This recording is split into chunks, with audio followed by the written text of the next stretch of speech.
आजच्या कार्यक्रमाचे अध्यक्ष माझे मित्र आदरणीय अनीस अहमद, आपल्या महाराष्ट्र राज्याचे प्रमुख प्रधान वनरीक्षक आदरणीय रामबाबू, माझे ज्येष्ठ मित्र वनराईचे अध्यक्ष आदरणीय गिरीश भाऊ, ज्यांचा आपण आज सत्कार विशेष रूपाने केलेला आहे की ज्यांनी बांबूच्या क्षेत्रात उत्तम काम केलं असे सय्यद सलीम अहमद,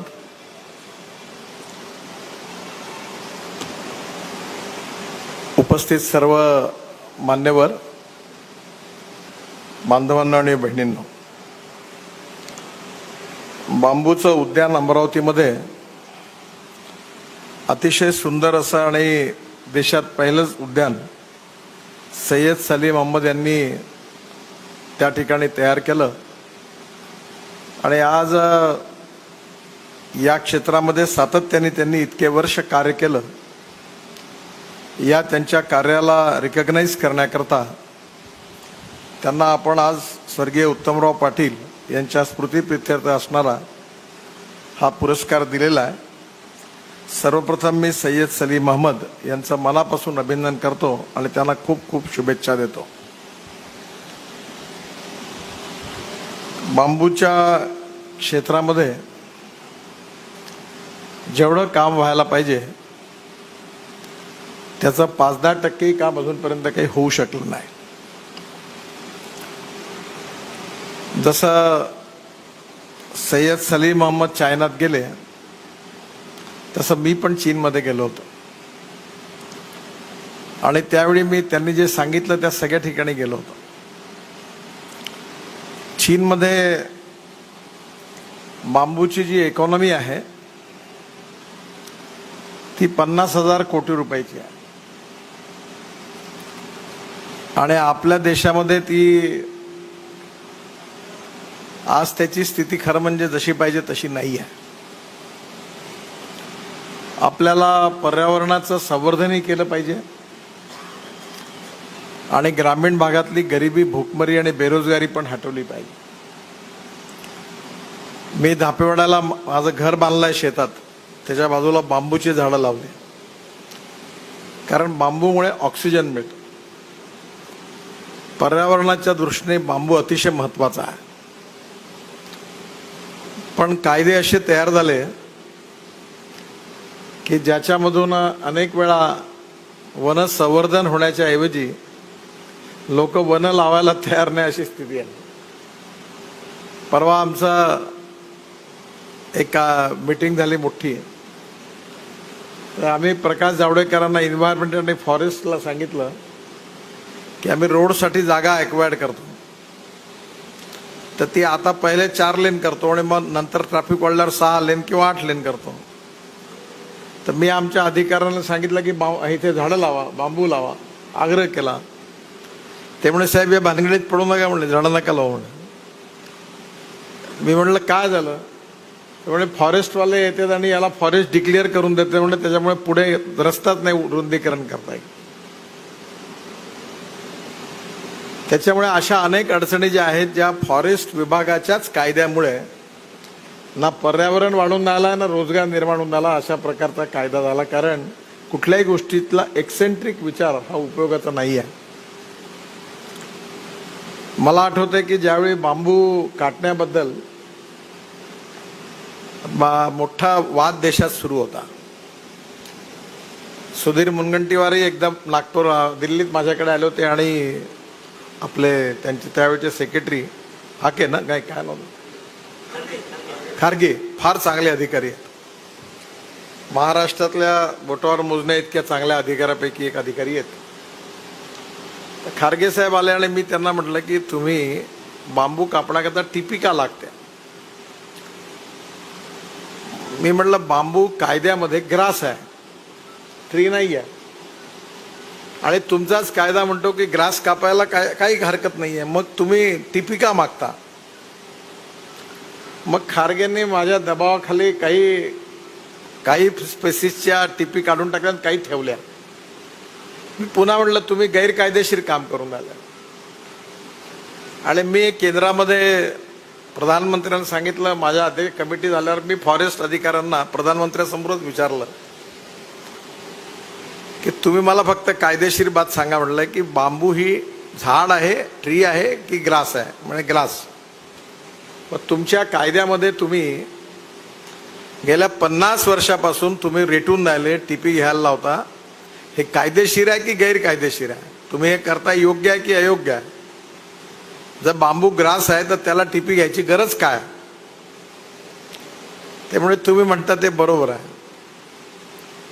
मग मी म्हटलं ते म्हणता बरोबर आहे तर मग तुम्ही हे का बरं असं करता? म्हणून ऐसी चलते आया. खूप नुकसान केलं. या 1980तल्या कायद्यामध्ये काही चांगल्या गोष्टी होत्या आणि त्याच्यामुळे आज आपल्या देशात 4000 कोटी रुपयाच्या बांबूपासच्या वस्तू तयार होऊन आपल्या देशात इम्पोर्ट होतात. म्हणजे मी नेहमी गमतीने म्हणतो की तुम्ही जे आईस्क्रीम खाता तो चमचा चायनातून येतो. अगरबत्तीच्या काड्या जेवढ्या देवासमोर लावतात त्या सगळ्या चायनातून येतात. तेव्हा मी त्याला म्हटलं की तुम्ही आपल्या इथे का नाही करतायत? मी 30% ड्युटी वाढवली. हे सगळे अगरबत्तीवाले माझ्याकडे आले, हे नागपुरातले सगळे इकडे देशातले आले. मी म्हटलं आता आले तर आले, पुन्हा येऊ नका म्हटलं, तुम्हाला ठोकूनच काढून म्हटलं मी पुन्हा आले तर अगदी इंडस्ट्री करा ना. तर त्यांनी हुशारी ट्रेडर कायद्याच्या पळवाटा करून पुन्हा इकडनं तिकडनं काड्या आणल्या. मी पुन्हा मागे लागलो आता. आणि आता पशी बंदी आणली आहे, आता चायनातून येऊ शकत नाही. व्हिएतनाममध्ये गेले, तिथून आणल्या. लोक हुशार आहे. आपल्या इथे कालच सुधीर मुनगंटीवार माझ्याकडे आले होते आणि मला त्याचा आवड असल्यामुळे मी त्यांना विचारलं की गडचिरोली जिल्ह्यात जो बांबूच्या काड्या, आपलं अगरबत्तीच्या काड्याचा ITCचा प्रोजेक्ट आहे त्याचं कसं सुरू आहे? त्यांनी मला सांगितलं 1200 टन बांबूच्या आम्ही काड्या करतो आहे सध्या. पण माझी रामबाबूंना आणि सय्यद सलीम अहमद यांना विनंती आहे की पर्यावरण आणि इकॉनॉमी याचा मार्ग जोपर्यंत तुम्ही काढणार नाही तोपर्यंत वनही वाढणार नाही, बांबूही वाढणार नाही. आणि म्हणून इकॉनॉमीचा अप्रोच असा आहे की आज 170 जाती आपल्याकडे आहे आणि चायनामध्ये तुम्ही सांगितलं 350 आहेत. आणि हे आईस्क्रीमचे चमचे जे आहेत हे काय येतात? कारण तुम्ही ती जात बांबूची करून एक कारखाना टाकला अमरावतीत, गार्डन केलं. हे जेवढं महत्वाचं आहे तेवढं मेळघाट आणि आदिवासी भागामध्ये तुम्ही बांबूपासूनचे उद्योग तयार करा.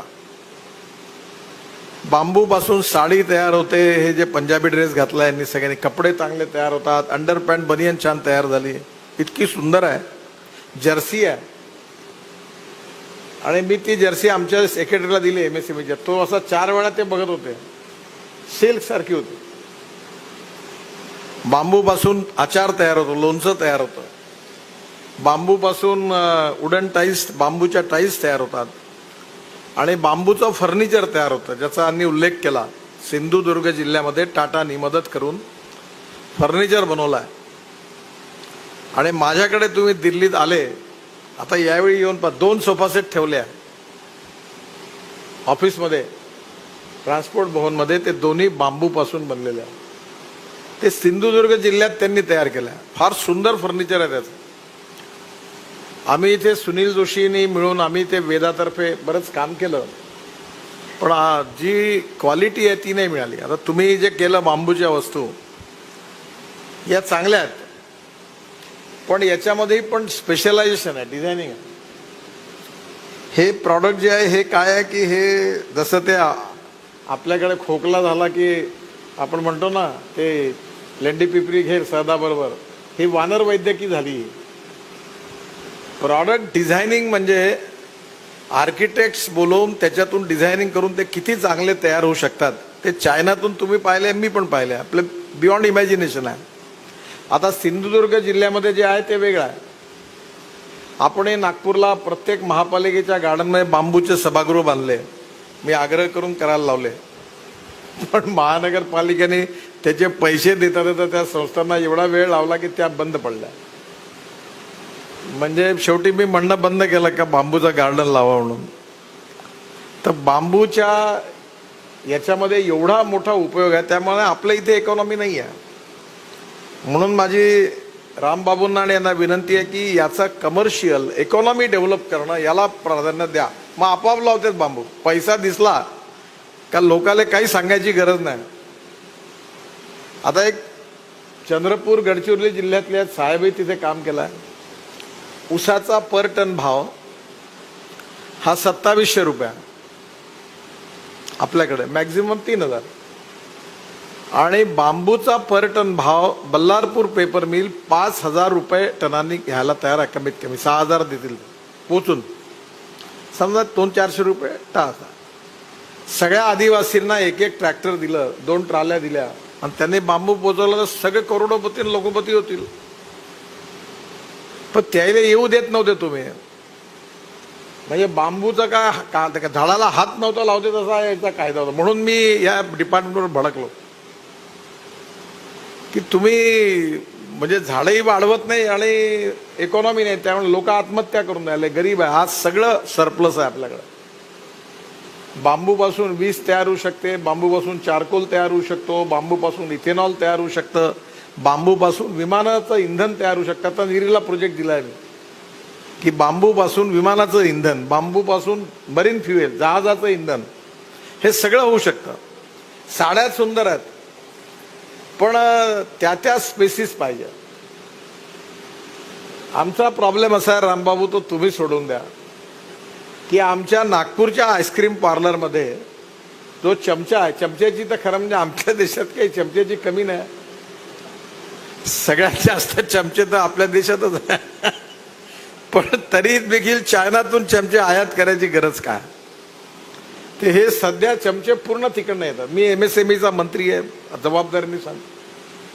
मग आम्हाला त्या स्पेसिस ज्या आहेत त्या नॉर्थ ईस्टमध्ये आहे आणि तुमच्या फॉरेस्ट डिपार्टमेंटचा आम्हाला मदत पाहिजे की त्या स्पेसिस लावा आणि मेळघाटमध्ये 10 कारखाने उभे करा आणि 1000 तरुण मुलांना, आदिवासींना रोजगार मिळवून द्या.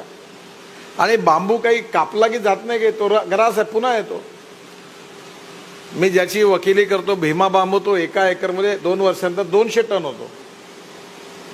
अब 200 टन को 5000 के भाव से निकालो, पैसा कितना होता है पर ईयर? म्हणजे 5000 रुपयामध्ये तो जो विकला तर 10 लाख रुपये पर एकर. त्याच्यातला खर्च समजा 2-3 लाख रुपये केला तरी 5-6 लाख रुपये मिळतात. आणि आज आपलं दुर्भाग्य असं आहे, टाइम्स ऑफ इंडियापासून कुठलाही पेपर काढा रोज सकाळी तुम्ही, लोकमत काढा, तरुण भारत काढा, सगळी न्यूज प्रिंट इम्पोर्टेड. म्हणजे सगळा पेपर आपण रशियातून आणतो. नंतर पेपर पल्प बाहेरून 40,000 कोटी रुपयाचा पेपर पल्प, 40,000 कोटीची न्यूज प्रिंट आणि 1 लाख कोटी रुपयाचं लाकूड आपण तिकडनं आणतो. आणि आपण लाकडावर, फर्निचरवर ड्युटी कमी ठेवली आहे, लाकडावर जास्त लावली आहे. आणि त्याच्यामुळे आपल्या इथे फर्निचर सगळं चायनातून येतं. आपल्याकडे एवढा सुंदर सागवान आहे चंद्रपूर गडचिरोली, पण फर्निचरचा कारखाना आणि डिझायनिंगचं सेंटर नाही. और अनिस अहमद आने मेरे घर पे फर्नीचर इटली का आता, वैसे इटली फ्री है अनिस भाई को. इटली से फर्नीचर डिजाइन इटली में होता है और आता चाइना से. और ये सब आपके कानून के कारण हुआ. अनप्रैक्टिकल, ना जंगल बढ़ा रहे हैं, ना पर्यावरण की रक्षा हो रही, ना रोजगार निर्माण हो रहा है. और इसके बीच में जो प्रॉब्लम है उसको आप अगर नहीं सॉल्व करेंगे तो ये मुश्किल है. अब हमने अभी इसको DP कैंसिल कर दी. अब 1300 करोड़ बांबू मिशन को दिए. आप आपके कार्यकाल में इतना ही काम कर दो कि हमारे जो मैं एक बार इसराइल में एग्रो प्रदर्शन में गया था, इतना बड़ा सीताफल था. अब वो पेड़ नहीं ला सकते, तो एक मेरे साथ जो डेलीगेशन था उसने सीताफल खाए और सीड जो था वो अपने जूते के इसमें जो सॉस था उसमें डाल के लाया वहां से. मैंने बोला यहाँ लगाया. अब हमारे यहाँ ये जो 170 जाति है, इसमें जो इम्पोर्टेंट है, मुझे पता नहीं कौन सी जाति अब नॉर्थ ईस्ट में है. और खादी ग्रामोद्योग जो मेरे डिपार्टमेंट में, उन्होंने प्रोग्राम लिया और मैं वो पूरा बांबू खरीदने के लिए तैयार हूँ. अब अगरबत्ती की हमने पूरी योजना बनाई है और मैं चाहता हूं विदर्भ में कम से कम 200 उद्योग शुरू हो जाए महिला बचत गट के द्वारा। और पूरी अगरबत्ती में, और इसमें 25 लाख पुरुष और महिलाओं को रोजगार मिलेगा अगर हमने इंपोर्ट बंद कर दिया। अभी तो मैंने बंद ही कर दिया, खूब ड्यूटी बढ़ा दी। और अगरबत्ती वालों को बोल ही दिया तुमने, मैं पूरी तुम्हारी अगरबत्ती जला दूंगा उन लोग, सुनता ही नहीं मैं। तो अब इतनी ड्यूटी बढ़ा दी कि उनको झक मार के अब यहाँ बाम्बू खुद लगाना पड़ेगा और तैयार करना पड़ेगा, कोई उपाय नहीं उसका। अब कर रहे वो लगे काम पे, जब सब मार्ग बंद हो गए तो अब लग गए। पर आप मदद करिए।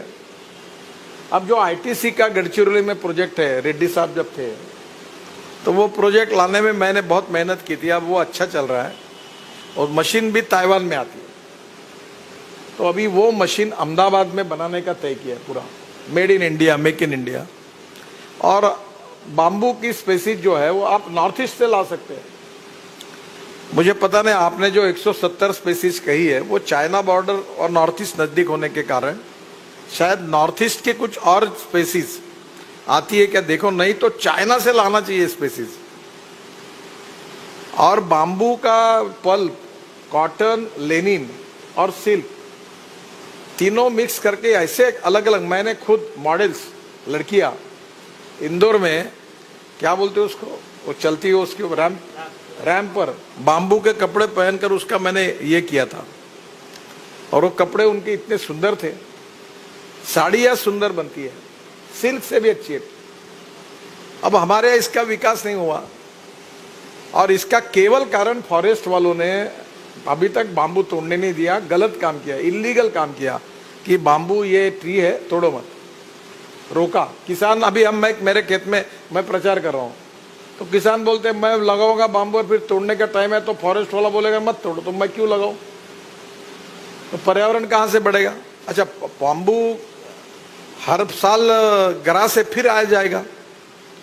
तो आप इसका इकोनॉमी और कमर्शियल के साथ और पर्यावरण के साथ कॉम्प्रोमाइज न करते हुए इसकी नीति तय होनी चाहिए। फर्नीचर भी हमारे यहाँ महाराष्ट्र में एक ही सिंधुदुर्ग में है। अभी पाशा पटेल ने 300 एकड़ बाम्बू लगाया, मैंने उसको पीछे पड़ा और उसका प्रोजेक्ट अभी एक लिया है। और दिल्ली में भी बाम्बू का विषय 3-4 मिनिस्ट्री में है। पर मैं वो मेरी इस विषय में रुचि होने के कारण मैं इसका फॉलोअप करता हूँ। अभी काफ़ी प्रोडक्ट्स जो है, ये जो आपके प्रोडक्ट्स है, यही अगर आप एक काम करो, अमरावती में आर्किटेक्चरल कॉलेजेस है, इंजीनियरिंग कॉलेज में, और वहाँ के लेक्चरर को एक बार बुलाओ, बोला मेरे पास ये बाम्बू है, इसके मुझे प्रोडक्ट डिज़ाइन करके आप डिज़ाइन करा के दो। इतने सुंदर बना के देंगे। ये VRC है, यहाँ अपने सरकारी है, तो ये अपने इनके भी इंजीनियरिंग कॉलेजेस है, वो दे सकते हैं। बाम्बू ये कंस्ट्रक्शन का सबसे अच्छा मटेरियल है। और अभी जो सिंधुदुर्ग में जो काम हो रहा है, बेस्ट क्वालिटी है, अनबिलीवेबल है उसके डिजाइन्स, और वो बहुत अच्छा काम कर रहा है। शायद साहब ने देखा होगा सिंधुदुर्ग में, वो क्वालिटी विदर्भ में क्यों नहीं तैयार होती, वो अमरावती में क्यों नहीं होती, वो हमारे यहाँ नागपुर, गढ़चिरौली में क्यों नहीं होती। और वो नहीं होती तो फिर आपको हमने क्यों यहाँ रखना चाहिए, ये हमारे समझ में नहीं आता। अगर वो जो फर्नीचर है, वो बाम्बू, वो क्वालिटी, वो रोजगार अगर यहाँ मिलेगा तो आप सबका, मैं आपके ऊपर नाराज नहीं हूँ। मेरे भी मामा चीफ कॉन्जर्वेटर ऑफ फॉरेस्ट है, बूट करके थे, बहुत पुराने थे। और मैं स्कूल में बचपन में उनके यहाँ काफ़ी बार जाता था। ये MLA हॉस्टल के चौक में उनका रिटायर होने के बाद घर था, अभी बेच दिया उन्होंने, दोनों लड़के चले गए। वो मेरे मामा थे, तो जंगल में ही बहुत उन्होंने काम किया है। तो मैं ये मतलब कि जंगल, अभी हमारे देश में 115 एस्पिरेंट डिस्ट्रिक्ट्स है जहाँ पर कैपिटा इनकम नहीं, GDP नहीं, गरीबी, भूखमरी और बेरोजगारी है। वो सब, जहाँ जंगल है वहाँ भूखमरी है, जहाँ जंगल है वहाँ बेरोजगारी है। तो ये forest based industry, agro based industry, agro MSME, forest की MSME, और जो है वो तैयार, अभी तो ईंधन तैयार हो सकता है। पूरा इथेनॉल बना रहे हैं हम लोग। आपके जितनी पेट्रोल की गाड़ी है विदर्भ में, पूरा हमारा इथेनॉल जाता है, हमने बनाया हुआ। अभी मैं हमारे यहाँ एक रिसर्च हुआ है कि ये इंडोरामा जो पेट्रोलियम, जो सिंथेटिक कपड़ा तैयार करता है, उसमें जो केमिकल यूज करता है, वो अपने किसानों ने तैयार किया हुआ केमिकल हमने उनको दिया है ट्रायल के लिए, और वो अप्रूवल हुआ है। क्योंकि शुगर बनाना तो बेकार ही है, शुगर में घाटा ही घाटा होता है। तो शुगर के जूस से इथेनॉल बनता है। अभी राइस से इथेनॉल बनने की अनुमति दी, क्योंकि rice surplus, wheat surplus, sugar surplus, 6,000 crore हम शुगर एक्सपोर्ट करने के लिए खर्चा कर रहे हैं।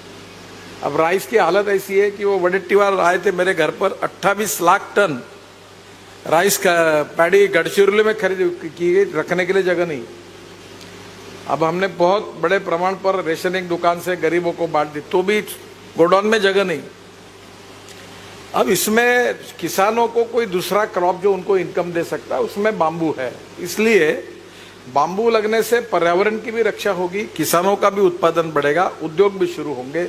ये पूरी कंप्लीट नीति, ये रेड्डी जी मामू मिशन में काम करते जो फॉरेस्ट की अधिकारी है, तो मुझे राम बाबू जी को विशेष रूप से प्रार्थना है कि इसके बारे में आप जरूर सोचकर इसका कोई मार्ग बनाइए, ताकि बांबू का प्लांटेशन भी बढ़े, पर्यावरण की भी रक्षा हो, और विदर्भ में कम से कम 5-1 लाख लोगों की रोजी रोटी इसके ऊपर चले। मेड़घाट में मैल न्यूट्रिशन से कारण लोग मर रहे, और वहां अगर रोजगार निर्माण होगा तो बहुत अच्छा होगा। तो ये इसका समन्वय डिपार्टमेंट ने करना चाहिए।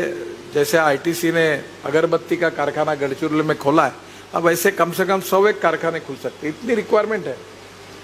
और ये मशीन्स भी अब इंडिया में बन रही है, और मैं फाइनेंस करने के लिए तैयार हूँ एमएसएमई और खादी ग्राम उद्योग की तरफ से। तो मेरा विशेष रूप से अनुरोध है कि इसका कोऑर्डिनेशन बढ़ाइए। पर आपने अच्छा काम किया, सभी स्पेसीज को इकट्ठा किया है। अभी आपको रिटायर्ड होने के लिए कितना टाइम है? हाँ, पर आप एक काम करोगे, 170 स्पेसीज में ये कितनी काम की और कितनी काम की नहीं है, ये मुझे पता नहीं है। तो अब ये जो आप आने वाले समय में चाइना की, और साहब इनको परमिशन दो, अरुणाचल, मेघालय, त्रिपुरा, और वहां से आप प्रोग्राम बनाओ, और वहां से इस बार इनके गार्डन में 170 के अलावा जो है साउथ और कोई स्पेसीज वहां की हो तो वहां लाने की अनुमति दो।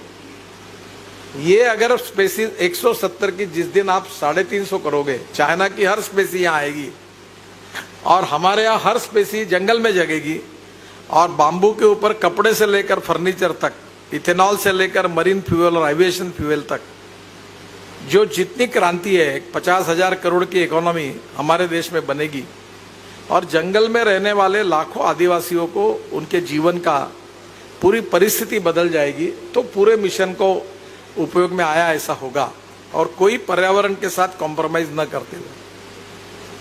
मैं बिल्कुल इस मत का हूं कि पर्यावरण के साथ कोई कॉम्प्रोमाइज नहीं करना, कोई खिलवाड़ नहीं करना, और ये काम होना चाहिए। जरूर आप करिए।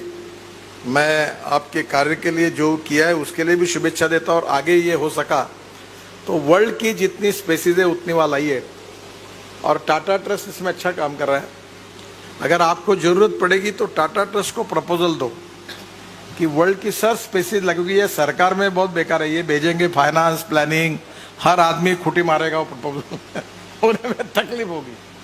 तो एफए होगा, हर आदमी ज्ञान देगा, करते करते वो फाइल साली 2 साल वैसी रहेगी। तो सरकार कोई भी पार्टी का वैसे ही चलता है।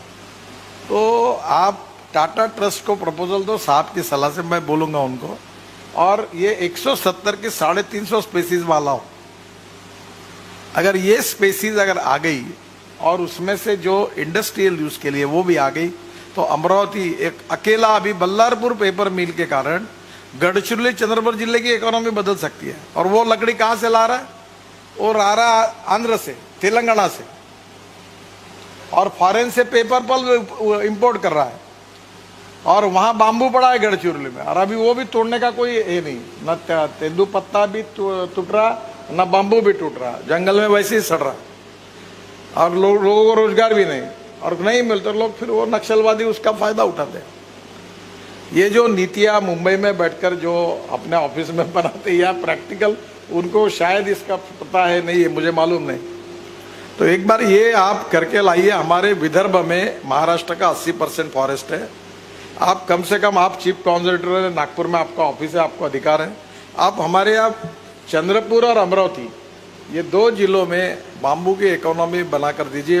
बांबू मिशन में मैं इसमें पैसे दिलाने की भी कोशिश करूंगा। फिर से एक बार मैं जो काम हुआ है सैयद सलीम अहमद साहब ने, उन्होंने अच्छा किया है। सरकारी दफ्तर में ऐसे ही काम करने वाले अच्छे अधिकारी को लोग याद रखते हैं। मैं उनका बहुत बहुत अभिनंदन करता हूं, उनको शुभकामनाएं देता हूं। धन्यवाद।